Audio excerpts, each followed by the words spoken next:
All right, joining me now to talk more about the new Apple Watch and the future of Apple is Max Wolff. He's the Chief Economist at Manhattan Venture Partners.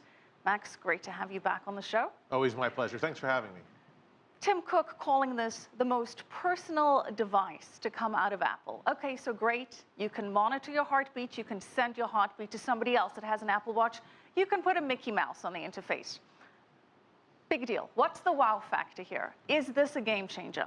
So it's a great point. Look, everything at every Apple event is superlative. It's the greatest keyboard, the greatest computer, the thinnest, the lightest, the best. And basically, if you don't have it, you're some sort of really retrograde person whose closest friends and intimates will barely tolerate you for one more second, right? And that is the marketing miracle that is Apple. All that aside, the future of this watch is really about things we didn't learn a ton about today.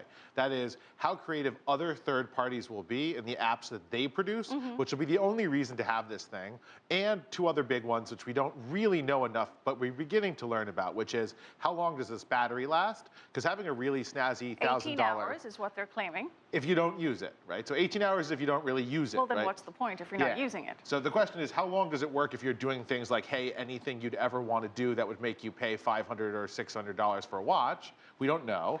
And how water resistant is it? So we know not completely, but not zero. But the other problem is, hey, if I wash my hands too vigorously, do I have a fried paperweight around my hand that costs me $1,000? So we didn't get these answered.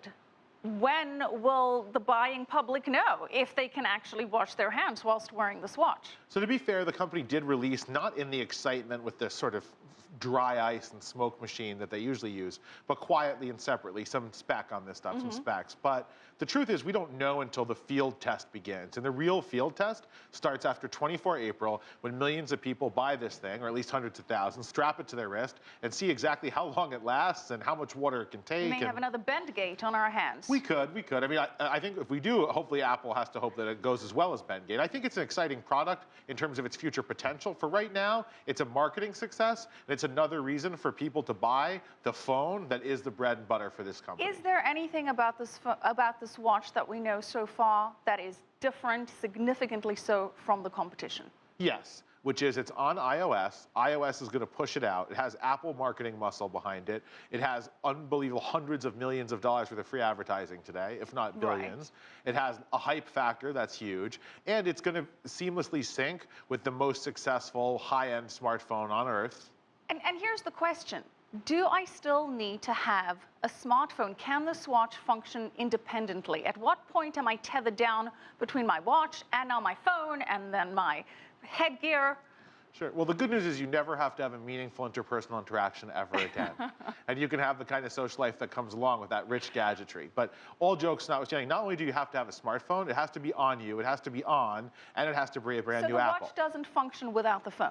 It does a few things. What can it do without the phone? Without the phone, it can be really cool. It can inspire jealousy, and it can probably do a few... Other than the social elements, what can I do with this watch minus the phone? But Apple has shown us, to the tune of being the largest company in the world by market cap, that those social and esteem elements are non-trivial. And do you think we're going to have people lining up to buy the watch like we typically do with a phone, with the line stretching around blocks? Yeah, I'm sure we'll have a little bit of that. That's not really, that's more of a news story than it is meaningful. The truth is, for the foreseeable future, the Apple Watch does a few things. It proves Apple can still innovate. It's an exciting news story getting you hundreds of millions of dollars worth of publicity. And first and foremost, for now, it's another reason to buy phones and keep Apple the big, rich, powerful, successful company it is. Well, it shows that Apple can innovate post-Steve Jobs, which is a valid point to make.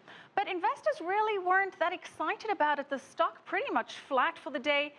Does this mean that investors don't think this device is going to boost sales significantly? Why did we not see any movement in the stock? Well, I think we saw an enormous amount of fanfare, and we saw Apple say, look, the world is watching this watch event, which they've been waiting for years. Let's use this opportunity to literally sell everything. Right? So they talked about the computer, they talked about the Retina display, they talked about the cutting of the price of Apple TV, they talked about the deal with HBO to reduce and give streaming rights. In other words, there were so many stories with the same, superlative, world-changing language that I think the Apple Watch got a little bit lost in all the Apple hype.